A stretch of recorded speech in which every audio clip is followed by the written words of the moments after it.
ያለ ሰላም ግብርና የሚባል የለም። ያለ ሰላም ወደ ምትፈልገው ሀገር በነጻነት መንቀሳቀስ የሚባል ነገር የለም።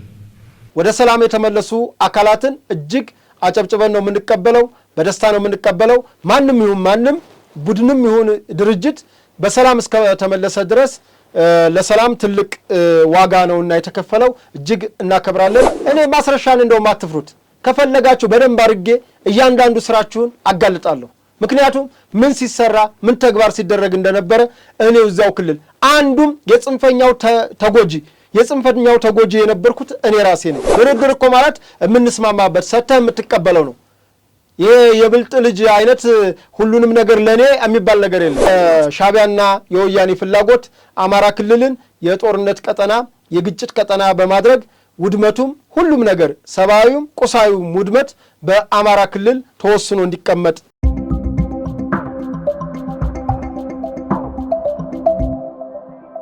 ሰላም ጤና ይስጥልን። ውድ ሀቅና ሳቅ ሚዲያ ቤተሰቦች እንደምን አላችሁ? ይህ ሳምንታዊ ከስፍራው የተሰኘው ፕሮግራማችን ነው። በዛሬው ዕለት ከአማራ ክልል ከተለያዩ አካባቢዎች ያገኘናቸውን መረጃዎች ወደ እናንተ አድማጭ ተመልካቾቻችን የምናቀርብላችሁ ይሆናል። ከአማራ ክልል እንግዲህ አመራሮች በተለያዩ አካባቢዎች እየተዘዋወሩ ነዋሪዎችን የተለያዩ የክልሉን ነዋሪዎች እያነጋገሩ ይገኛሉ። ምንድነው ግብረ መልሶ የሚለውን የምንቃኝ ይሆናል። እንዲሁም ደግሞ የአማራ ክልል ነዋሪዎች በራሱ ከጽንፈኛው ቡድን ጋር ያላቸውን ሁኔታ ወቅታዊ ቁመና የምናይበት ፕሮግራማችን ይሆናል። ሌላው ከፍተኛ የመከላከያ መኮንኖች እንዲሁ እንደ አማራ ክልል አመራሮች በተለያዩ አካባቢዎች እየገቡ ነዋሪዎችን እያነጋገሩ ነው። እሱንም ወደ እናንተ የምናቀርብ ይሆናል። ከዛ በተረፈ ከስፍራው ያገኘናቸው ወቅታዊ መረጃዎች ይኖራሉ። እነዚህን መረጃዎች ወደ እናንተ አድማጭ ተመልካቾቻችን እናደርሳለን። ይህንን ዝግጅት ላይክ፣ ሼር፣ ሰብስክራይብ እንዲሁም የደወል ምልክቱን በመጫን የደወል ምልክቱን መጫን ሁሌም የሀቅና ሳቅ መስተንግዶ ዝግጅት ሲዘጋጅ ሲቀርብ ወደ እናንተ እንዲደርስ ያግዛችኋልና የደወል ምልክቷን መጫናችሁን አዘንጉ። በፕሮግራሙ ላይ ያላችሁን ሐሳብ አስተያየት በኢትዮጵያዊ ፍጹም ጨዋነት ሐሳባችሁን ስጡን እንላለን። እንግዲህ ዛሬ ከአማራ ክልል ያገኘኋቸውን የተለያዩ መረጃዎች ወደ እናንተ አድማጭ ተመልካቾቻችን እናቀርባለን።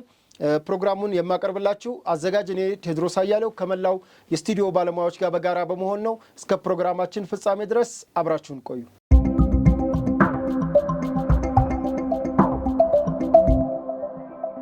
መልካም።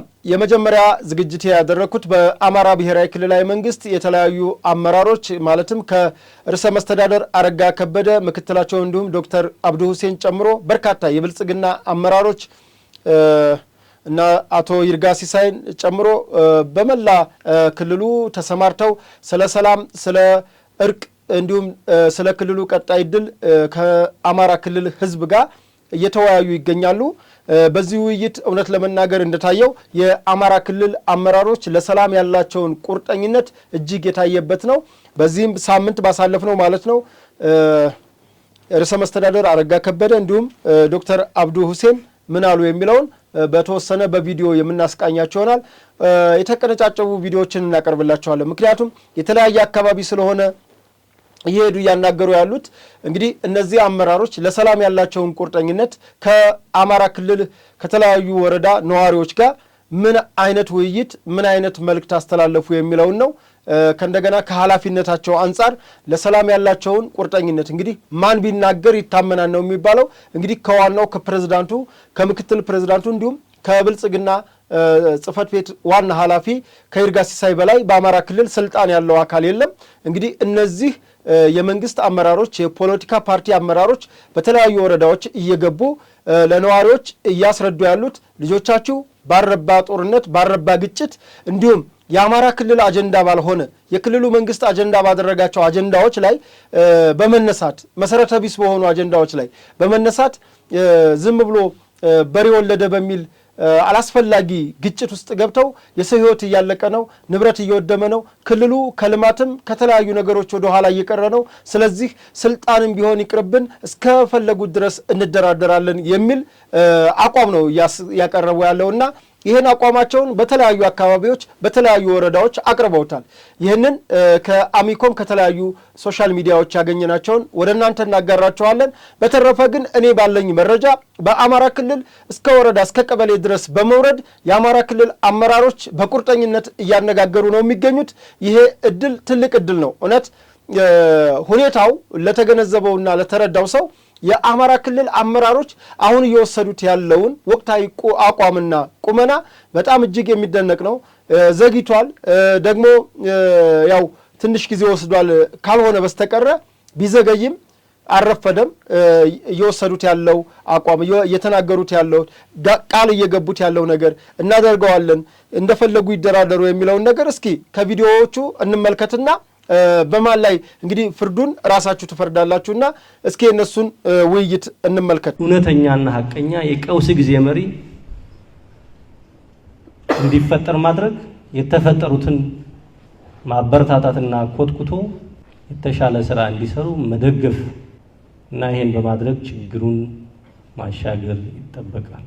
የቀውስ ጊዜ መሪ የሚላበሳቸውን ቀድሞ የመወሰን እና በመረጃ ላይ የተመሰረተ ጀግንነትን መላበስ የመሳሰሉትን ጉዳዮች እንድትላበሱ ነው። ህዝቡ የሚያነሳቸውን ተናጠላዊና የወል ችግሮች በተለይ ከአገልግሎት አሰጣጥ አኳያ ያሉ ችግሮችን ለይቶ መፍታት፣ የማይፈቱትና የማይፈቱበትን ጉዳይ ህዝቡን አሳትፎ በግልጽ ኮሙኒኬት ማድረግ፣ አፈታታቸው ላይ ህዝቡ የሐሳብ፣ የገንዘብ፣ የጉልበት አስተዋጽኦ እንዲያደርግ ማስተባበር፣ መምራት፣ ወደ ህዝቡ መቅረብ ለመጪው ትውልድ ተወራርዶ ኪሳራ እንድናወራረድ የሚያደርገንን ችግር በዘለቄታው ለመፍታት ህዝብና መንግስት ከልብ በሐቅ በችግሩ ዙሪያና ምንነት ላይ መወያየት፣ ተወያይተው መግባባት ያስፈልጋል። ሰላም ሐቀኛ ውይይትን ይፈልጋል።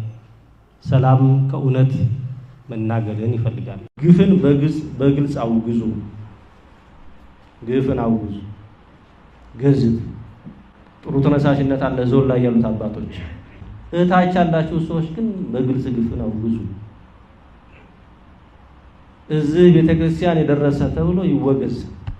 ከጦርነት ሰላም ይሻላል። አንተም ግባ፣ ጓደኞችህም ይግቡ።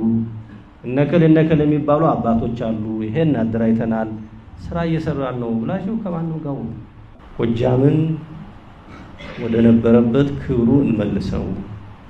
ይሄን በማድረግ ከናንተ በላይ ኃላፊነት ያለበት ከናንተ በላይ ይሄን ችግር የሚያውቅ ከናንተ በላይ በዚህ ችግር የተጎዳ ስለሌለ ሁላችንም ተጋግዘንና ተረባርበን ችግሩ ምላሽ ለመስጠት እንነሳሳ። ህፃናትን በድሏል፣ አርሶ አደሩን በድሏል፣ ከተሜውንም በድሏል። ይቅርታ ጠይቆ እንዲገባ የማድረጉ ጉዳይ ደግሞ ከናንተ ነው የሚጠበቀው። የሚያዋጣው አንድ ሆኖ መታገል ነው፣ ሰላምን መፍጠር ነው፣ ልማትን ማምጣት ነው፣ እድገትና ብልጽግናን ማረጋገጥ ነው። ልብ የጸጥታ መዋቅሩን አመራሩን እገዙ። ከክልል እስከ ቀበሌ ድረስ ተጋግዘን አንድ ሆነን ተቀናይተን ተናበን ከዚህ ችግር በፍጥነት እንወጣለን። ከሰላም አኳያ የኛ ፍላጎት ሁሉ ነገር በሰላም በውይይት በድርድር እንዲፈታ፣ ለዚህ ብዙ ርቀት ተሄዷል። ይህን የማይቀበል አካል ካለ ደግሞ ህግ ማስከበር የመንግስት ተቀዳሚ ተልዕኮ ስለሆነ ህግ ማስከበር ስራው ተጠናክሮ የሚቀጥል ነው። ለዚህ ህግ ማስከበር ስራ ደግሞ እንደስካሁን ሁሉ አሁን ከመንግስት ጎን ሆናችሁ ድርሻችሁን ልትወጡ ይገባል የሚል እምነት አለኝ። ጥያቄዎቹን በዝርዝር ይዘናል፣ በደረጃ በደረጃ ይፈታሉ። የሰላም አማራጭን ቅድሚያ አድርገን እንሰራለን። አሁንም የትም ቦታ ይደራደር፣ ማንም ያዋይ፣ የትም ቦታ እንነጋገር፣ መደራደርና መዋየት እንፈልጋለን። እኛ የእናንተ ሚና ግን በዚህ ውስጥ መንግስት ህግ እንዲያስከብር ወይም ደግሞ የሰላም አማራጭን ሌላው ኃይል እንዲከተል በማድረግ በኩል የራሳችሁ ሚና መጫወት አለባችሁ። አገልግሎት አሰጣጥ ላይ እዚህ ወረዳ ብቻ ሳይሆን እንደ ክልል መሰረታዊ ችግር ነው። ምንድነው መልካም አስተዳደር፣ ህዝብን ማገልገል በጣም ችግር እየሆነ ነው ያለ። በመጀመሪያ ደረጃ በስራ ቦታና በቢሮ ሊሆን ይችላል፣ በመስክ ሊሆን ይችላል፣ በስራ ቦታ መገኘት አንዱ ችግር እየሆነ ያለ። ሁለተኛ ከተገኙ በኋላም ደግሞ ለባለ ጉዳይ ክብር ሰጥቶ ማገልገል፣ ክብር መስጠት፣ ቀላል መሆን ቀለልማ ይሄ ምንድነው በአርሶ አደር ላይ በሴቶች ላይ ትትና ባለው መንገድ መቅረብ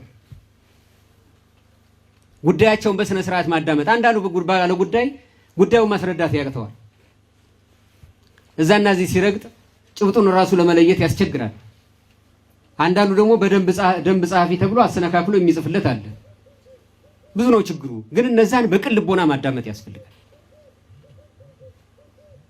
ምክንያቱም እዛ ቦታ ላይ የተቀመጠ ከሌላው ማህበረሰብ ያገለግላሉ የተሻሉ ናቸው ተብለን የተቀመጠ መሻላችንን በማሳየት በአገልግሎት ሰጭነታችን እንጂ የተለያየ ፊት በማሳየት አይደለም ሌላው ደግሞ መወሰን ያስፈልጋል ነገና ተነጎዳና እናየዋለን ነከሌና ነከሌ እንዲህ ብለን እንዲህ ተነጋግረን የሚባል ነገር መኖር የለበትም በተሰጠ ስልጣን ወስን ከዚህ በላይ የህዝብ በጉስቁልና ጊዜውን ሊገፋ አይገባውም በርካታ መሰረተ ልማት ያስፈልገዋል ልማት የጠማው የራቀው ህዝብ ነው ልማት ይፈልጋል ይሄን ልማት ለማምጣት ቅድሚያ ሰላም መስፈን አለበት እዚህ መከላከያው ቆመን መንገድ እንስራ እንዴ ነውር እኮ የእናንተ ልማት ለማልማት ልማት እናለማለን የመንግስት ቁልፍ ስራው ልማት ማልማት ህግና ስርዓትን ማስከበር ነው ህግና ስርዓትን በማስከበር ደግሞ የህብረተሰብ ተሳትፎ ከሌለበት አስቸጋሪ ነው ስለዚህ እናንተ አግዙን በቃ ጽንፈኛን ቁጭ አድርጉ ከየትም አልመጣም ከሌላ ሀገር የመጣ ባዕድ ወራሪ አይደለም ከጉያችን የወጣ የህብረተሰብ ክፍል ነው ይህንን እናንተ መልሱት ምከሩ ገስጹ እንግዲህ ደግሞ በቀጣይነት የአማራ ክልልን አመራሮች ንግግርና የተለያዩ ቦታዎች የገቧቸውን ቃል አሳይተናል ከዚህ በመቀጠል ደግሞ የምወስዳችሁ የአማራ ክልል ራሱ ህዝቡ ይህንን የጽንፈኛ ቡድን በቃ ተመሮታል እጅግ በጣም ተመሮታል አስጠልተውታል ያመጡለት ለውጥ የለም እስከዛሬ ድረስ እንግዲህ በተለያየ ቃል ገብተውለን ነበር ነገር ግን ያንን ቃሉን ከመተግበር ይልቅ የክልሉን ህዝብ ላላስፈላጊ ግጭት እልቂት እንዲሁም ደግሞ የኢኮኖሚም የሰባዊም ሌሎች በርካታ በደሎች ተፈጽመዋል በራሱ በታጣቂው ቡድን ሴቶች ተደፍረዋል ቤቶች ተቃጥለዋል ነዋሪዎች ተንገላተዋል አርሶ አደሩ ማዳበሪያውን አጥቷል ወላዶች ከመኪና ከአምቡላንስ ላይ አስወርደው አምቡላንሳቸውን ለዚህ ጽንፈኛ ቡድን የግል መንቀሳቀሻ አድርገውታል በርካታ የምናነሳቸው ማህበራዊ ቀውሶች ተዳርጓል ከማህበራዊ ቀውሶች በተጨማሪ ለኢኮኖሚያዊ እንዲሁም ለፖለቲካዊ ቀውስ ክልሉን ዳርገውታል አሁንም የሚሻለው ያው ህዝቡ እያቀረበ ያለው ነገር በቃ የክልሉ መንግስት አመራሮች በዚህ ልክ ለሰላም ከመጡ ለሰላም ቁርጠኛ ከሆኑ ቃል ከገቡ ያው እንግዲህ የተናገሩት ከሚጠፋ የወለዱት ይጥፋ ከሚል ማህበረሰብ እንደመፈጠራችን ይሄ አመራር በዚህ ልክ ከመጣልን ቃሉን እንዲያከብር እኛ ዋስትና እንሆናለን ራሱ ልጆቻችን ጥፋተኛ እንደሆኑ ተረድተናል በቃን ነው በቃ የአማራ ክልል ነጋዴዎች በክልሉ መነገድ አልቻሉም የአማራ ክልል ከፍተኛ አመራሮች በተለይ ዕውቀት ያላቸው አመራሮች ይገደላሉ ዶክተሮች ሳይቀሩ ተገለዋል አመራሮች ምንም ከፖለቲካ ጋር ንክኪ የሌላቸው ነገር ግን በውሃ ቀጠነ በርካታ አመራሮችን አማራ ክልል አጥቷል ብዙ መስዋዕቶችን ተከፍለዋል እና ያለ ያለው ህዝቡ ከ3 አመት እንግዲህ እየሞላን ነው እየደፈን ነው አንድም ልጆቹ የባህሪ ለውጥ አላመጡም ስለዚህ መንግስት በሁሉም አማራጭ በሰላም የሚመጣውን በሰላም ያስታክስ በሰላም የማይመጣውን ደግሞ ልጆቹ ራሳቸው በመረጡት ቋንቋ ያስታክስልን የሚል ነው እስኪ እንግዲህ ነዋሪዎች ምን አሉ የሚለውን ከቪዲዮዎቹ ተመልክተን እንመለሳለን እኛ አሁን ተጋይንት ሚንጣ ተዋርላ ዲላን ተሚንጣ ተስታይሽ ሚንጣ የኛው ዜጋ የኛው ወንድም ስለሆነ አጠቃላይ የሃይማኖት አባት አቅም አለኝ የሚለው ሁሉ ተረባርበን እጅና ጓንቱናን ሞትን ሳንፈራ ተገባነ እየሞትንም ቢሆን ማለት ነው የሰላም ጥሪ ብናደርግ ነውር አይሆንም እኛማ ግቡልን እያሉ ነው አሁንም ሰላም ነው የምንፈልገው ወደፊትም ይህን ህዝብ ለመካስ ዝግጁ ነን ወደ ጥፋት ቦታ ላይ ልንገባም ምኞትም የለንም ካለንም ውርደት ነው የሚጠብቀን ይሄ ነው የኔ መልእክት ስለዚህ ይቅርታ ታላችሁን ድጋሜ ባጠፋነው ነገር ላይ ይቅር በሉኝ እላለሁ አመሰግናለሁ ጥንፈኛው የማን ልጅ ነው ጥንፈኛው የማን ወንድም ነው እንመልሰው ጉዳችን እዚሁ ቤታችን ያለ ያክስት ያጎት ልጁ ወንድሙ ያረደበት አለ። ለምንድን ነው የምንገዳደል? ኧረ ተው ብቻና ከተማነመ የረተው ኧረ ጉዳችን እዚሁ ነው። እንተራረቅ እንገዳደል። ሙስሊሙም ክርስቲያኑም ጨሱ እንስበክ እስኪ ለሰላም። እነዚያ ሰማን ወንድሞች ናቸው ለምን ይሞታሉ? ከዚህ ስለምንድን ነው የሚሞት ጀግና? ሰው እንደ ቅጠል የሀገር መከላከያ ድንበር ላይ ሌላ ጥላት ይከራከራል እንጂ ኢትዮጵያ እንዳይወራት የኛው ልጆች በእኛው ልጆች። ከኔ በላይ መናገር የምትችሉ አባቶች አላችሁ፣ በክርስትናውም በሙስሊሙም። ይሄን ጉዳይ መፍታት አቅቶና አይደለም፣ የተወሳሰበው ጉዳይ ምን እንደሆነ አውቀን መፍታት አቅቶና አይደለም እና እንደው እስከ ዛሬ ይበቃል። ካሁን በኋላ የሚስተካከልበትን መንገድ እንፈልግ። በእርግጥ ዝምታ መፍትሄ መስሎን ሊሆን ይችላል። አንዲት ነገር ስለ ዝምታ ላጫውታችሁ። ሰውና ውሻ በአንድ ነው የሚኖረው መቼም እና ውሻን ምሳሌ ባደርግ አይከፋችሁም። ውሻ አንድ ጊዜ ስብሰባ ያዘ ይባላል። ስብሰባ ይዞ ተቀምጠው እኛ ካሁን በኋላ አንጮህም፣ ባለቤቶቻችን እኮ አልጋቸው ላይ እያደሩ ስጋቸውን በልተው አጥንት ነው የሚሰጡንና ሌባ ቢመጣ ዱርዬ ቢመጣ አንጮህም አሉ ይባላል ውሻዎች። ይዛና ይሻላል። አዎ በዚህ ተስማምተው ተበታተኑ አሉ እና ማግስቱን ደግሞ በዓላት ነበረና እያንዳንዱ በግ ገዝቶ በየቤቱ የሚያስርበት ነው። ሌባ ተሰዶ ሲመጣ ያን እንግዲህ ውሻ አልጮኸም። ሌባ ሲገባ በግ ነው ብሎ አንስቶት ሄዳሉ። አንዱ ሌባ ይዞት ሄዳ ቤቱ ሲደርስ ካሪያላት አጎ ሊያርደው ሲል ቧፍ ብሎ ወጥቶ አመለጠና የውሻ ያለ ስብሰባ እንደገና ሰበር ስብሰባ መያዝ አለበት አለ። ምንድን ነው ሲባል አይ ውሻ እንደነበርክ ለክፉ ለሌባ ትጮህ ከሆነ ትጮሃለህ፣ ካልሆነ በግ ነው ብሎ ያርደዋል፣ ካልሆነ በግ ነው ብለው ያርደዋል አሉ። የሚያጅብ ነው አይደለች? ምሳሌዋ በጣም የምትገርም ናት። አሁንም ዝም በሉ፣ ለሰላም መጮህ አለብን። መንግስት ካጠፋ በግልጽ መናገር መቻል አለብን። እነዚህ የኛውም ግን የሚያጠፋ ከሆነ በግልጽ መጫን አለብን። አባቶች ላላህ ብለን ለፈጣሪ ብለን በስጋት ተወጥረን ካልሆነ በስተቀር በፍርሃትም ተውጠን ካልሆነ በስተቀር ይህ ህዝብ ከልብ ከተነጋገረ ከልብ ከተዋየ ሰላምን ማናመጣበት መንገድ የለም የሚል ሐሳብ አለኝ። ይህ ማህበረሰብ ከዚህ ብቻ እዚች ከተማ ብቻ የለም የሚውለው፣ ገበያ መዋል ይፈልጋል። በየዳይሬክሽኑ በርካታ ዘመድ አለው። ለቅሶ መሄድ ይፈልጋል፣ በሄደበት ይቀራል። ስለዚህ መናገር አይፈልግም። ውስጡን ግን ቀልጠን ብናየው ሁላችንም ቢሆን ሰላም ወዳዶች ነን። ማን አጥፊ እንደሆነና ማን እንደማያጠፋ ማን ልማት ፈላጊ እንደሆነ ማህበረሰባችን በስርዓት ያውቃል ጠንቅቆ። ስለዚህ እዚህ ጋር የሚናገር አንድ አባት ካለ ገበያ ለመገብየት ወጣ ሲል የሚያገኘውን የሚገጥመውን ፈተና እርግጠኛ ነኝ ይገባቸዋል ብዬ እረዳለሁ። የኔ ቤት አሁን ቤቴ ታርሷል፣ በጥይት በቦምብ ተበታትኗል። ቤቴ ገርጨጭ ያውቃል። በማን በጥንፈኛ እያባበል ወንድሜ እናቴ ልጄ ልጄ ነው አልላቸውም። ጠላቶቼ ናቸው ለኔ። በቃ ለኔ ጠላቶቼ ናቸው። ለሌላው ወንድሙ እህቱ ሊሆኑ ይችላሉ፣ ለኔ ግን ጠላቶቼ ናቸው። ምክንያቱም ቤቴን የመቱ ልጆቼ ላይ ቦምብ የጣሉ ሰባራ ክላሽ እጄ በዚህ እድሜ የምዞርበት በእነሱ ነው። ሰላም አማራጭን ቅድሚያ አድርገን እንሰራለን። አሁንም የትም ቦታ ይደራደር፣ ማንም ያዋይ፣ የትም ቦታ እንነጋገር፣ መደራደርና መዋየት እንፈልጋለን እኛ። የእናንተ ሚና ግን በዚህ ውስጥ መንግስት ህግ እንዲያስከብር ወይም ደግሞ የሰላም አማራጭን ሌላው ኃይል እንዲከተል በማድረግ በኩል የራሳችሁ ሚና መጫወት አለባችሁ። አሁን እኔ 89 ዓመቴ ነው። የሞቱት ልጆቻችን የገደሉ ልጆቻችን ናቸው። የተከበረ ባህል አለን። ሃይማኖታችን የተከበረ አለ።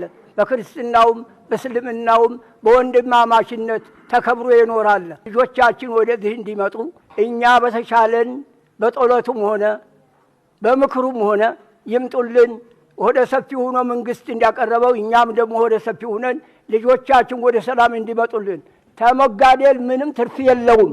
ሰው ቢኖርም ሰላም ነው፣ ቢሞትም በሰላም ነው የሚቀበረው። ሃይማኖት አለን። የአበጋሪነት የተጣላ ማስታረቅ የተከበረ ባህል አለን።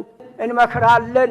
ሰላምን አጥኑልን። መኪና በመንገድ ላይ እየቆመ እየተዘረፈ ማዳበሪያ እየተዘረፈ እንዴት ነው አማራ ክልል የሚለማው? ምናልባት የኢትዮጵያ ማደግ የሚጠሉ የውጭ ኃይሎች እኛ ውስጥ ባለው ችግር ቅስቀሳ እየተደረገ እኛ እንዳንለማ የሆንበት ምክንያት ይሄ ይመስለኛል። እኔ እንደናሳስበው እኛ ሰላም እንፈልጋለን። ጫካም የገቡት የኛው ልጆች ናቸው። እዚህም ያለው መከላከያ የኛው ልጅ ነው። እናንተም አመራሮቹ የኛው ልጆች ናቸው። ሰላም የማይፈልግ ማንም የለም። እኛ እንደ ሀይቅ ከተማና እንደ ተውለደሬ ሰላምን እንፈልጋለን። እኛ ልጆቻችን እዛም ያሉት አይሞቱ፣ ሞት አንፈልግም። እዚህም ያሉት አይሞቱ። እኛም በጥይት ጩኸት አንፍራ።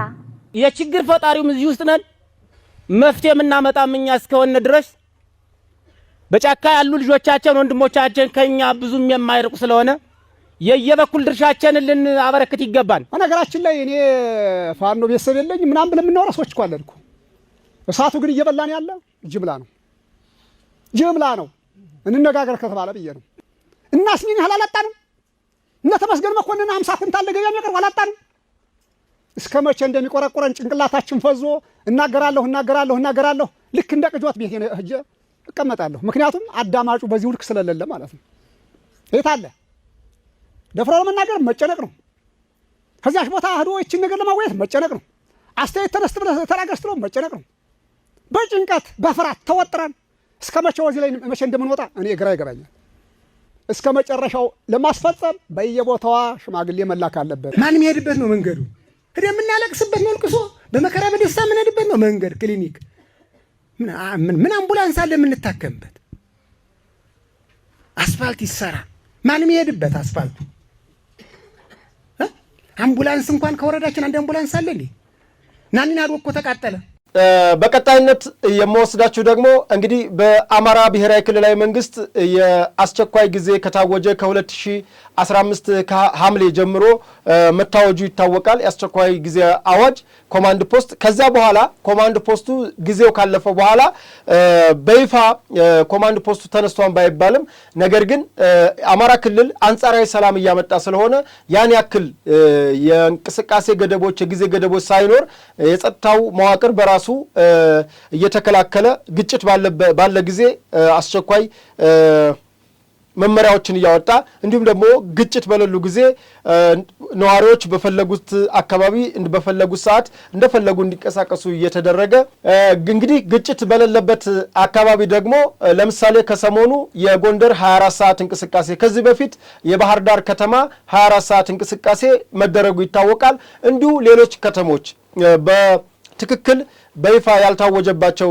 ለምሳሌ ይሄ ምስራቅ አማራ የሚባለው አካባቢ ከሸዋ ጀምሮ ያለው እስከ ወሎ ድረስ ያለው እንዲሁ ገባ ወጣ እያለ አንዳንዴ አስቸኳይ ጊዜ አዋጅ ሲጣልባቸው፣ አንዳንዴ ደግሞ ዝም ብሎ ለቀቅ ተደርገው ለስራም ለተለያዩ እንቅስቃሴዎች ሲደረግ እንደቆየ ይታወቃል።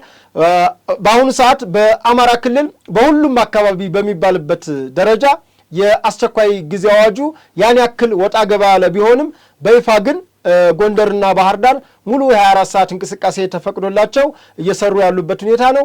የነዚህ ከተሞች ተሞክሮ ወደ ሌሎች ከተሞችና ወረዳዎች እንዲሁም የገጠር ቀበሌዎች ተሸጋግሮ ሙሉ 24 ሰዓት ነጻ እስከሚሆን ድረስ እንግዲህ የዜጎች እንቅስቃሴ ግጭቶች ባሉበት ሁኔታ እንደሚገደብ የታወቀ ነው። ምክንያቱም ግጭት እስካለ ድረስ ምን መሰላችሁ፣ አሁን እዚህ ጋር አንዳንድ ሰዎች አሉ ዝም ብለው ያለቃቅሳሉ። ምንድነው?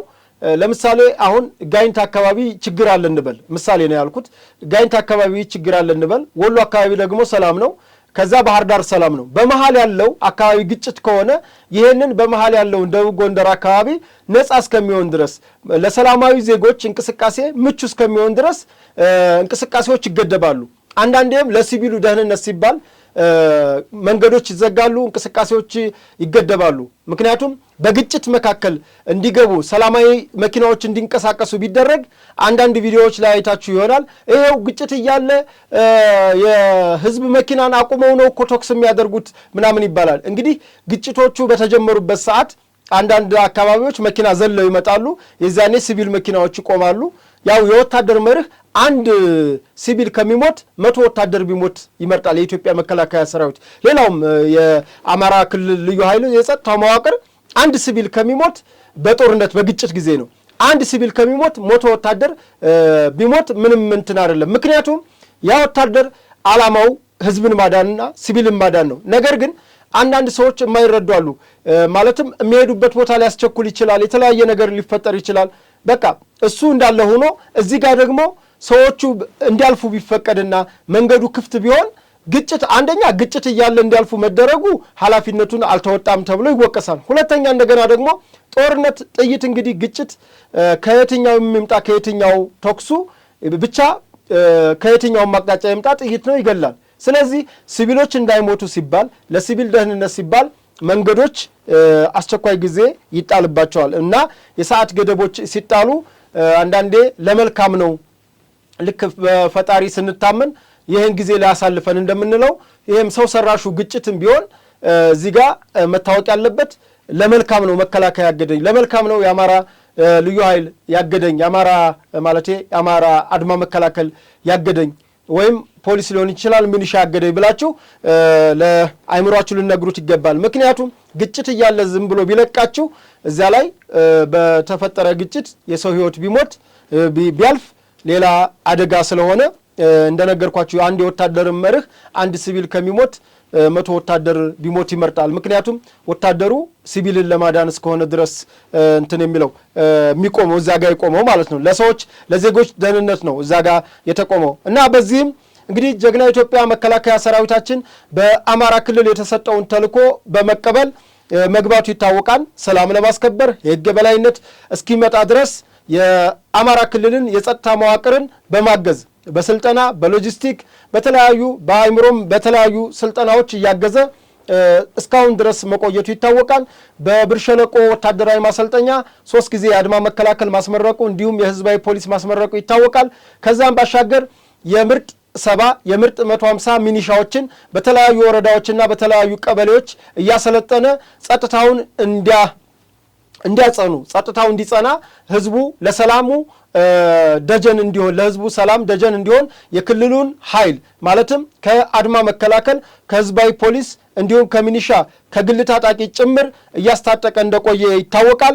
በአሁኑ ሰዓት ደግሞ እንግዲህ ራሱ መከላከያ ሰራዊታችን በክልሉ የተፈጠረውን የፖለቲካሊ ቀውስ ራሱ ከፍተኛ የመከላከያ ጄኔራሎች በተለያዩ አካባቢዎች ህዝባዊ ስብሰባና ህዝባዊ ውይይት በማድረግ ላይ ይገኛሉ። በዚህም እንግዲህ በሰቆጣ የሚገኙት የሰሜን ምስራቅ እዝ ዋና አዛዥ ጄኔራል አሰፋ ቸኮል በሰቆጣ በዋግ ሁምራ አካባቢ እየተንቀሳቀሱ ይገኛል። በእንቅስቃሴያቸው የተለያዩ የልማት ተቋሞችን ጎብኝተዋል። በዋግ ሁምራ እየተገነባ የሚገኘው በኦሮሚያ ክልላዊ መንግስት ድጋፍ እየተገነባ የሚገኝ ትምህርት ቤትን ጎብኝተዋል። እንዲሁም በመከላከያ ሰራዊታችን የሚገነባ ላይብረሪ ያለ በሰቆጣ ከተማ ይሄን ላይብረሪ ጎብኝተዋል። ከዛ በተረፈ ስለ ጽንፈኝነት እጅግ አውግዘዋል፣ እጅግ ተናግረዋል። ጽንፈኝነት ከሁላችንም ከህብረተሰቡ ከሁላችንም አይጠፋም።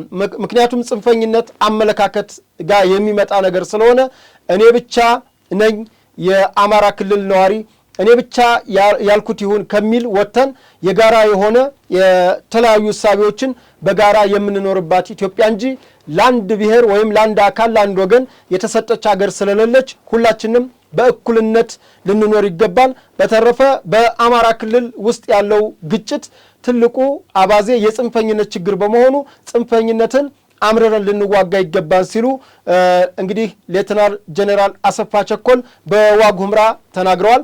ከዛ በተረፈ እንግዲህ ጀነራል መሐመድ ተሰማ በተለያዩ የምስራቅ ጎጃም የምዕራብ ጎጃም የሰሜን ጎጃም እየተንቀሳቀሱ እንዳለ ይታወቃል። በተለይ ሰሞኑን በሰሜን ጎጃም ከክቡር አረጋ ከበደ ከአማራ ብሔራዊ ክልላዊ መንግስት ፕሬዝዳንት ጋር በጋራ በሆን የተለያዩ መልእክቶችን አስተላልፈዋል። ባለፈው ሳምንት በፍኖተ ሰላም ከተማ በተደረገው ህዝባዊ ስብሰባ እንዲሁ ከምክትላቸው ከዶክተር አብዱ ሁሴን ጋር የጋራ ያደረጉት ውይይት እጅግ አመርቂና ህዝቡም ደስተኛ የሆነበት በመከላከያ ሰራዊታችን ለሰላም ያለውን ቁርጠኝነት ህዝቡ የታዘበበት ሁኔታ እንግዲህ የታየበት ነው። እንዲሁም ከዋናው ከፕሬዝዳንቱ ጋር በመሆንም በሰሜን ጎጃም በመሃል ገነት ከተማ ባደረጉት ህዝባዊ ስብሰባ ላይ መልእክቶችን አስተላልፈዋል። እንግዲህ ጄኔራል መኮንኖች ያስተላለፉትን በተለይ ሜጀር ጄኔራል ብርሃኑ ጥላሁን በምስራቅ ጎጃም አካባቢ እየተንቀሳቀሱ ይገኛል። የሜጀር ጄኔራል ጥላሁንን እንዲሁም የሌተናል ጄኔራል መሐመድ ተሰማን የምስራቅ እዝ ዋና አዛዥና የስድስተኛ እዝ ዋና አዛዥ መልእክቶችን እንደሚከተለው እናደምጣለን። ሰላም ለሁሉ ነው። ለአንዱ የምትሰጠው ለአንዱ የምትከለክለው አይደለም። ሰላም ለሁሉ ነው። ያለ ሰላም ልማት የለም፣ ህይወት የለም። ያለ ሰላም ያመረትከውን ምርት ራስህ መጠቀም ብሎ ነገር የለም። ያለ ሰላም ግብርና የሚባል የለም። ያለ ሰላም ወደ ምትፈልገው ሀገር በነጻነት መንቀሳቀስ የሚባል ነገር የለም። ያለ ሰላም የእምነት ቦታዎችም አይከበሩም፣ አይቀደሱም። ስለዚህ ሰላም ለሁላችን ያስፈልገናል። ሁሉንም ማስተማር ይጠይቃል። ሁሉንም መገሰጥ ይጠይቃል። ድርጊቱን መኮነን ይጠይቃል። ስለዚህ ከሁሉም በላይ የበላው የራሱን ህዝብ ነው። ያቃጠለው የራሱን መንደር ነው። ያዋረደው የራሱን ነው። እናቱን የገደለ አለ። ሰምታችኋል። ምዕራብ ጎጃም ላይ የነበረው መድረክ ልጁ ሲናገር የነሱ የጽንፈኛው እኔ ፋኖ አይደለም እነዚህ ፋኖ ስላሉ ፋኖ አለ የጽንፈኛው አባል ሆኖ ቆይቷል። ቻሌ የሚባለው ልጅ የዛው የምዕራብ ጎጃም መስሎት ሄደ። ሁኔታውን ሲያይ ተመለሰ። እዛ ያለ ምንድነው አንዱ እናቱ በልመና ነው የምትተዳደረው፣ አንዱ የጽንፈኛው አይደለም እና አንደኛው አብሮና ያለው ልጅ እናቱ በልመና ነው የምትተዳደረው፣ የጽንፈኛው አባል ማለት ነው። ከመንደር ከዛው አካባቢ ላይ ውጊያ አድርገው ዘረፉ፣ ባንክንም ምንንም ከሰዎችም። ከዛ ሲያይ እናቱን 50 ሺህ ብር እንጂ እናቴ አላት። እናትየዋ ደግሞ የቤተ ክርስቲያን ሰው ናቸው፣ ቆራቢ ናቸው። አይ እኔ ልጄ ይሄ ከህዝብ የተዘረፈ ነው፣ ይህንን መብላት ያጣት ነው፣ አልበላም ሲሉት በጥይት እናቱን ገደለ። ይሄ ተናግሮታል። ዝም ብሎ አይደለም። እኛ ብንናገር ላታምኑን ትችላላችሁ። ግን አብሮ የነበረው ጽላት ለመሸጥ የሚያስማማ ኃይል ነው። ግን ደግሞ ግብዳ መስቀል የእምነት አባቶች በእምነቱ የሆነ ነገር ተናግረው ሰጥተውታል ለመሪው። ለመሪዎቹ ትልልቅ መስቀል የሰጡት እኮ የእምነት አባቶች ናቸው፣ ዘርፎ አይደለም። ስለዚህ ህገወጥ ኃይል ነው። የእርስ በርስ የወንድም ለወንድም ምናምን የሚባለው ነገር በስጋ ከታየ ሊሆን ይችላል፣ በዓላማ ከታየ ግን ኢትዮጵያን የሚበላ ነው። ሌላው ከውጭ ኃይሎች ጋር እየሰራ ነው ብለን ስንናገር ለሁለት ዓመት ሙሉ ብዙ የሚሰማን አልነበር። እንግዲህ በቀጣይነት የምወስዳችሁ ደግሞ በአማራ ብሔራዊ ክልላዊ መንግስት በሰላም ስምምነት የአማራ ህዝባዊ ድርጅት ማለትም የአማራ ፋኖ ህዝባዊ ድርጅት አፋሃድና እንዲሁም የአማራ ብሔራዊ ክልላዊ መንግስት ዶክተር አረጋ ከበደና እንዲሁም የካፒቴን ማስረሻ ሰጤ ያደረጉት የሰላም ስምምነት የሚታወስ ነው።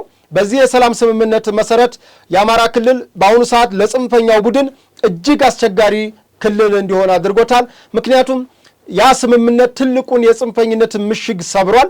ይህን የጽንፈኝነት ምሽግ የሰበረው ሰጥቶ በመቀበል ሲሆን ትልቁ ነገር ለሰላም ሁሉም ባላቸው ቁርጠኝነት የክልሉ መንግስት እንዲሁም ታጣቂዎቹ ባደረጉት ስምምነት መሰረት በአሁኑ ሰዓት ታጣቂዎች ወደ ካምፕ እየገቡ ሲሆን እንዲሁም ቀጣይ ዝርዝር 8 ነጥቦች መስማማታቸው ይታወቃል። ከ8ቱ ነጥቦች አንዱ ተፈጻሚ እየሆነ ነው።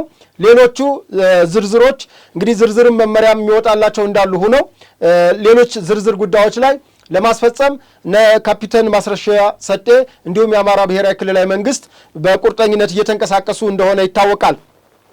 ከዚህ በተጨማሪ ግን ያው ለሰላም የመጡት እንዳለ ሆኖ የሰላም አማራጩን አሻፈረ ባለው ቡድን ላይ መከላከያ ሰራዊታችን ጠቅላላ የጥምር ጦራችን በአማራ ብሔራዊ ክልላዊ መንግስት በተለያዩ አካባቢዎች እንግዲህ ተጋድሎ እያደረገ ይገኛል። ተጋድሎ ካደረገባቸው አካባቢዎች በሰሜን ወሎ ዞን በመቄት ወረዳ በአግሪት አካባቢ በርካታ የጽንፈኛ ቡድን ሲደመሰሱ እንግዲህ ከ28 በላይ የተለያዩ መሳሪያዎች አንድ ብሬን ጨምሮ ከጽንፈኛ ቡድን መማረክ ተችሏል። ከዚህ በተረፈ ግን የጽንፈኛ ቡድን በአሁኑ ሰዓት በተለይ ይሄ ለሰላም አማራጭ እምቢ ያለው ቡድን በውጭም ባለው ኃይል በውስጥም ባለው ህዝብ አንቅረው ተፍተውታል። ምክንያቱም ይሄ የሻዕቢያና የወያኔ ተላላኪ የባዕዳንና የባዳ ተላላኪ የሆነው ቡድን በአሁኑ ሰዓት ተጋልጦ ለአማራ ክልል ህዝብ ሳይሆን ለሌሎች ለሻዕቢያና ለወያኔ ፖለቲካ እንዲሁም ለግብጽ የሴራ ፖለቲካ ማስፈጸሚያ መሆኑ ተጋልጧል። በዚህም እንግዲህ ታጣቂዎቹ በተለያዩ አካባቢዎች አለን ለማለት ግጭትን ቢከፍቱ ግጭቱ ከህይወት መስዋዕትነትና ከምርኮነት የዘለለ ምንም ነገር ሊያተርፉበት አልቻሉም።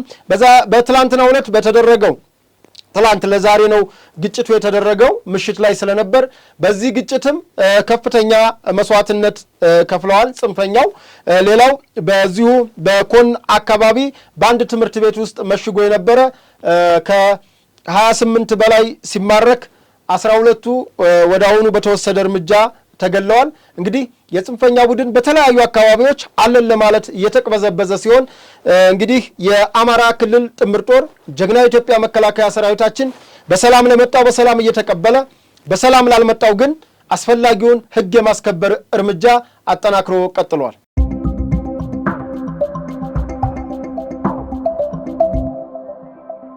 እንግዲህ በቀጣይነት የምወስዳችሁ የግል ምልከታይና ያለውን አማራ ክልል ላይ ያለውን ወቅታዊ ሁኔታዎች ለማሳየት እሞክራለሁ። በአማራ ክልል እንደሚታወቀው በተደረገው የሰላም ስምምነት ማለትም በአማራ ብሔራዊ ክልላዊ መንግስት ፕሬዝዳንት አረጋ ከበደና እንዲሁም በአማራ ፋኖ ህዝባዊ ድርጅት ካፒቴን ማስረሻ ሰጤ አፋድ ካፒቴን ማስረሻ ሰጤ መካከል የተደረገው የሰላም ስምምነት በዚህ ሰላም ስምምነት 8 ነጥቦች መቀመጣቸው ይታወቃል።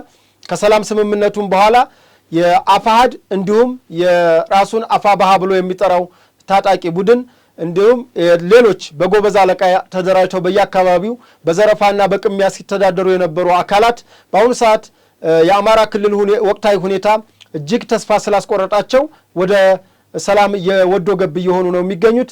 በሰላም ስምምነት እየገባ ነው የሚገኘው። በወዶ ገብነት ማለትም በሰላም ስምምነቱ ተሳታፊ ያልሆነው አካል ያፋሃድም ይሁን የጎበዝ አለቃ በየሰፈሩ ሲፈነጭ የነበረው አካል ተስፋ በመቁረጥ ወደ ሰላም ተመልሰዋል።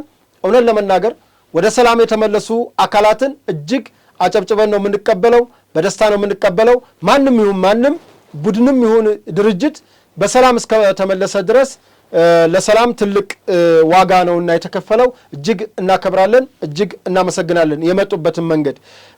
ከዛ በተረፈ ግን አሁን በአማራ ክልል የሰላም ስምምነቱ ከመጣ ወዲህ በአንዳንድ ሚዲያዎችም የካፒቴን ማስረሻ ሰጤ ቃለ መጠየቆችን ሰጥቷል። እስኪ በእኛም የተወሰነ እናስደምጣለን። በተለይ ከዚች $2000 ክፍያ ጋር ተያይዞ የመጣው ነገር በአማራ ክልል የተለያዩ ቦታዎች ላይ ድንጋጤ ፈጥሯል። በመጀመሪያ ያልሰሩት ስራ አያስደነግጥም። እዚህ ጋር ማስረሻ ሊያወራ የቻለው እኔም እስከዛሬ ስናገር የነበረው በክልሉ የነበረውን ሰላም ቶሎ ላለማምጣት ሲያስቸግር የነበረው አንድ እግሩን ጫካ አንድ እግሩን ቢሮ አድርጎ ያም ሲመጣ ነበርኩበት ይሄም ሲመጣ ነበርኩበት ለማለት ሁለት ልባ ሆኖ ሲያመነታና ሲያወላዳ የነበረ አካል እንዲሁም በሱ ማመንታት በሱ ወደ ኋላና ወደፊት ማለት በርካታ ጓዶችን አጥቷል። በርግጥ ለዚህ ቡድን ጓዶችን ማጣቱ ወንድሞችን ከጎኑ መነጠቁ አንድ የግርማሽ የሽጥላ እንኳን አንድ የግርማ የሽጥላ መገደል ሊያሳዝነውና በቁጭት ሊያታግለው ይገባ ነበር። ነገር ግን ግርማ የሽጥላን መታገያ ከማድረግ ይልቅ መሸማቀቂያ እንዲሆን በማድረግ ሁሉም ፈርቶ እንዲቀመጥ የሆነበት ጊዜ ነበር ያሳለፍ ነው። ሰላማዊ ሰልፍ እንኳን ለማድረግ ያን ድርጊት አውግዞ እንኳን ሰልፍ ለማድረግ ይሄኑ የጽንፈኛ ቡድን በመሸማቀቅና በመፍራት የተለያዩ ነገሮች ስታደርጉ እንደነበር እናውቃለን። እኔ ማስረሻን እንደውም አትፍሩት፣ ከፈለጋችሁ በደንብ አድርጌ እያንዳንዱ ስራችሁን አጋልጣለሁ። ምክንያቱም ምን ሲሰራ ምን ተግባር ሲደረግ እንደነበረ እኔው እዛው ክልል አንዱም የጽንፈኛው ተጎጂ የነበርኩት እኔ ራሴ ነኝ። ስለዚህ አሁን ካፒቴን ማስረሻ ሰጤ ያጋለጠው ነገር አለ። እሱ በማስረጃ የሚሄድበትን ነገር እንዳለ ሆኖ ነገር ግን ክልሉ አሁን እናንተ የምትሉት በተለይ የታጣቂው ቡድን የሚወራጨው ያው ግብጽና የሻዕቢያ የወያኔ አጀንዳ ስለተገለጠ ካፒቴን ማስረሻ ሰጤ በዛ ስላጋለጠ እንዲህ ለምን አጋለጠን ለምን እርቃናችንን አስቀረን በሚል ነው። ሲጀመር ካፒቴኑም ያለው ራሱ ያልተስማማበትን በኢትዮጵያ ብሔራዊ ጥቅም አልገባም ከናንተ ጋር አላብርም ነው እንጂ ያለው ከመንግስት ጋር ሳይጣላ አይደለም ጫካ ገብቶ የነበረው። ጫካ ገብቷል፣ በቃ አለቀ። ግን ጫካ ገብቶ ያየውን ነገር ተጸየፈ። በቃ ያየውን ነገር ገብቶ ሞከረ፣ የሚሆን መስሎት የሚሳካ መስሎት ለምንም ይሁን ለምን ሞከረ፣ ሳየው የማይሆን ነገር ሆነ። ስለዚህ የሚያዋጣውና የተሻለው ቀድመው አሁን እቺ ከሰላም ስምምነቷን ለማጣጣል የምትሄዱ ሰዎች አላችሁ። የሰላም ስምምነቱ እኮ ካፒቴን ማስረሻ ሰጤ አሁን በ15 ቀን 20 ቀን አሁን ያለውን የ20 ቀን አትዩ የ20 ቀኑን ሳይሆን ከጥቅምት 2017 ዓመተ ምህረት ጀምሮ አፋሃድ እንቅስቃሴ እያደረገ አፋሃድ አይደለም ራሱን አፋባሃ ብሎ የሚጠራው እያንዳንዱ ከእስከ ዘመነም በሉት ምሬም በሉት ሄኖክም በሉት ደሳለም በሉት ሀብቴም በሉት በየተዋረዳቸው ከፌደራል መንግስት ከክልሉ መንግስት እንዲሁም ከአፍሪካ ህብረት ከአውሮፓ ህብረት ከኢጋድ እንዲሁ ከተውጣጡት የእንትን ዲፕሎማቶች ሲያነጋግሩ ነበር። አልፎ ተርፎ እኮ እንዴ እናስረስ ማሬ እኮ አንድ የሚጎበኙ አካባቢውን የሚጎበኙ ፈረንጆች ገል የሚባለው ጋዜጠኛ አየን እንዲህ ነው እያላችሁ እኮ ፈረንጅ ስታመልኩ ነበር። ምንድነው ይሄ? እኮ ምንም የሚካር ነገር አይደለም። እንኳን አይደለም እንግዲህ ቱሪስት ፈረንጅ ያከበራችሁ ዲፕሎማት የሆነ የአሜሪካ ኤምባሲ ከዛ በፊት የአሜሪካ ኤምባሲ እንዲህ አለ ስትሉ አልነበር እንዴ? ዛሬ ለእናንተ አጀንዳ የማይመች ሲሆን ግን የአሜሪካ ኤምባሲን ውሳኔ አትቀበሉም፣ ወይም የአሜሪካ መንግስትን ውሳኔ አትቀበሉም፣ ወይም የአውሮፓ ህብረትን አትቀበሉም፣ ወይ የራሳችን የአፍሪካ ህብረትና የኢጋድን ጉዳይ አትቀበሉም። ምክንያቱም ይሄ ነጭ የማምለክ የቅኝ ግዛት አስተሳሰብ ጭንቅላታችሁ ውስጥ ስላለ ሲጀመር የባርነት አባዜ ስለሆነ ያለባችሁ ነፃ መውጣታችሁንም እንጃ መጀመሪያ ራሳችሁን ነፃ ውጪ ያስፈልጋችኋል። ሆኖም ወደ ዋና ነጥቤ ስመለስ እንግዲህ የነ ካፒቴን ማስረሻ ሰጤ እንቅስቃሴ የቆየ እንቅስቃሴ ነው። መቼ ነው? ጥቅምት 2017 ዓመተ ምህረት ጀምሮ በተለይ እስክንድር ነጋን አንዳንድ የስልክ ቅጂዎች ወጥተው በዛ ሰዓት እስክንድርን ምን ሲል ነበር? እኛ ንግግር ነው እንጂ ያደረግነው አልተደራደርንም። አባዬ ንግግር ማለትና ድርድር ማለት ድርድር ስትስማማ ነው። ከዛ በፊት የሚቀድመው ንግግር ነው። ንግግር በተናጠል አለ፣ ንግግር በቡድን አለ፣ ንግግር በነጥቦች አለ። ከተነጋገርክ በኋላ ከዛ በኋላ ነው ድርድር። ድርድር እኮ ማለት የምንስማማበት ሰተህ የምትቀበለው ነው። ይሄ የብልጥ ልጅ አይነት ሁሉንም ነገር ለኔ የሚባል ነገር የለም። በድርድር ውስጥ ሰጥቶ መቀበል ነው። ሲጀመር ስለ ድርድርም ሐሳብ አታውቁም፣ የምትደራደሩበትም ነጥብ የላችሁም፣ የምትታገሉበትም ዓላማ የላችሁም እኮ የምንለው ለዛ ነው። ሲጀመር የሚያታግልም ዓላማ ይዟቸው አልነበረም የገባችሁት። የሰላም ስምምነቱንም የምናከብረው እውነት ለመናገር የሰላም ስምምነቱን እናከብራለን። የምናከብረውም የአማራ ክልል ህዝብ ብሎም የኢትዮጵያ ህዝብ ሰላም እንዲሆን ከማለት እንጂ ይዛችሁት የተነሳችሁት ነጥብ እንደሆነ ክልሉን የሚገል እንደሆነ በተግባር አስመስክራችኋል። ክልሉን አውድማችሁታል። በማህበራዊ በመሰረተ ልማት በተለያዩ በኢኮኖሚ በስነ ልቦና በስንቱ ያላጠቃችሁት ነገር አለ። በርካታ ጥፋትን በክልሉ ላይ አድርሳችኋል። ይሄ ምንም የሚካር ነገር አይደለም። ነገር ግን አሁን በአማራ ክልል የተደረገውን የሰላም ስምምነት ተከትሎ የተለያዩ ነገሮችን አያለሁ። አንደኛ የባለቤትነት ጉዳይ። የአማራ ክልል ሰላም የህዝብ ሰላም ነው። ባለቤቱ ህዝብ ነው። ህዝብ እንደመሆኑ ደግሞ ያው ህዝብ ደግሞ መንግስትን መርጧል። መንግስት ማን ነው? በአሁኑ ሰዓት የአማራ ክልል ብልጽግና። የአማራ ክልል ብልጽግና በክልሉ ላይ ትልቅ ኃላፊነት አለበት። ከላይ እንዳየነው ቃሎቻችሁ ተግባር ሊሆኑ ይገባል። ቃሎቻችሁ ተግባር ከሆኑ እያንዳንዱ በአማራ ክልል እየተደረገ ያለው ነገር ቀላል ነው። ማናችንን ማትናቁ ጥሩን። እኔ በግሌ ማቅረብ የምችለው አማራ ክልል ሄጃለሁ። ስሰራ የነበረው ከመከላከያ ሰራዊታችን ጋር ነው። ነገር ግን አንድ የአማራ ክልል አመራር እንደ አንድ ተጽዕኖ ፈጣሪ እስኪ ና ቶሎ እንዲህ ቢሆን እንዲህ ከማንም የተሻለ ችግሩን ተጋፍጫለሁ። ችግሩን ተጋፍጠናል። እንደ ሚዲያም ሀቅና ሳቅ ሁላችንም በተሰጠኝ የግል ኃላፊነትም እንደ ሚዲያም ተጋፍጠናል። ነገር ግን እስኪ ቶሎ እነማን ናቸው የችግሩ ገፈት ቀማሽ? ማን ነው? እኔ እኮ የችግሩ ባለቤት ነኝ። ችግሩ እኮ እኔንም ዳሷል። ግን አንዳቸውም የአማራ ክልል አመራሮች ዳብዘውን አያውቁም። ይሄ ቁርጠኝነት ከሌላችሁ ክልሉ ላይ ሰላም ማምጣት አይቻልም። ክልሉ ላይ ሰላም ማምጣት የሚቻለው በሐቅ መነጋገርና የሚመለከታቸውን ሰዎች አድሬስ ሲያደርግ ብቻ ነው። ለዚህም ክልሉ የወሰደውን እርምጃ አከብራለሁ፣ አደንቃለሁ። ምክንያቱም ሰላም እንዲመጣ አንድ እርምጃ መሄድ ነው።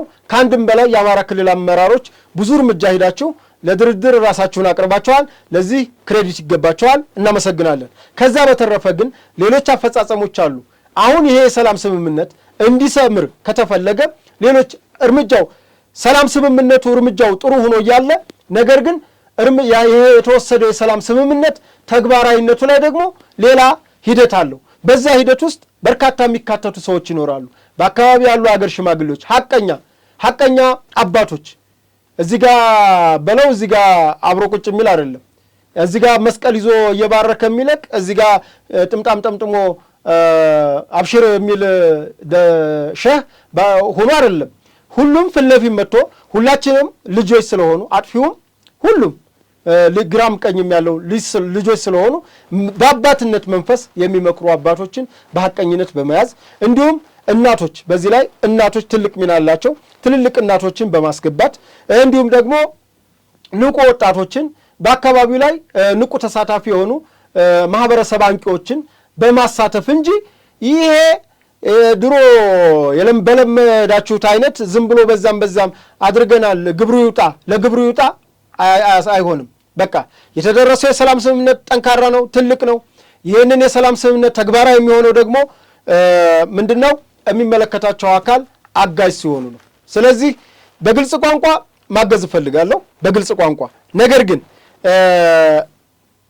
እንደ ክልል ግን ሁሉም አካባቢ ላይ እኔ ብቻ ሳልሆን ሌሎች አሉ የተለያየ አካባቢ እዛው ክልሉም ያሉ ከክልሉም ውጭ ያሉ ተጽዕኖ ፈጣሪ ልጆች አሉ እና እነዚህን ሰዎች አሳትፎ አሁን የተደረሰው ስምምነት ግብ እንዲመታ እና ታጣቂዎች ደግሞ ይሄ በተለይ የተሃድሶ ኮሚሽኑ ካምፕ አበጅቶ ታጣቂዎችን የመሰብሰብ ስራ ቢሰራ እንዲሁም ብር መውጣቱ ላይ ቀር ተሃድሶ ኮሚሽኑ ብር እየሰጠ ነው ለቀድሞ ታጣቂዎች። ለነሱ ደግሞ ያው አስፈላጊው ስልጠና ተሰጥቶ እንጂ ዝም ብሎ አስገብቶ በ3 ቀንና በ4 ቀን በለብለብ ስልጠና ብር ቢሰጥ መልሳችሁ ገብታችሁ መልሳችሁ ውጉን ካልሆነ በስተቀር ለልጆቹ ያምሮ ለውጥ አምጥቶ ስለማይሆን ይሄ ሁሉ በኃላፊነት ስሜት እንዲሰራ ያስፈልጋል። ሌላው በክልሉ ላይ እንግዲህ ነዋሪዎች ከላይ እየገለጹት ያለው ምሬት አለ፣ ከፍተኛ ነገር እንጉርጉሮ አለ። ይሄ እንጉርጉሮ የመጣው በታጣቂዎቹ ብቻ አይደለም። የመንግስትን ኃላፊነት ይዞ በህዝብ የተመረጠ መንግስት ነው። ይህንን ኃላፊነቱ በአግባቡ በማይወጣ በአንዳንድ እንግዲህ አውቆ የሚሰራም አለ። ግን አንዳንዶቹ በፍርሃትም በይሉንታም በአድርባይነትም ደግሞ ቅድም እንደነገርኳችሁ አንድ እግሩ ጫካ አንድ እግሩን ቢሮ አድርጎ ካሸናፊው ጋር አብሬ እቀጥላለሁ የሚል ሐሳብ ያላቸው ሰዎች ያሉበት መሆኑ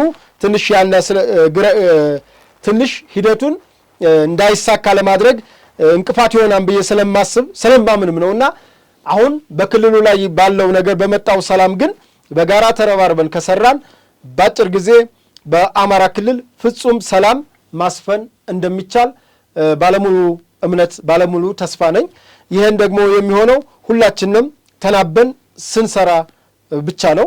ይሄንን ካልሰራን ግን አንዳችንን እየተቸን አንዳችንን እየፈራን ከሆነ ክልሉ አሁንም ከገባበት አባዜ ከመውጣት ይልቅ ሌላ ነገር ነው። እንግዲህ የአማራ ክልል አመራሮች የሻቢያና የወያኔን ፍላጎት በቅጡ የተረዳችሁ ይመስለኛል።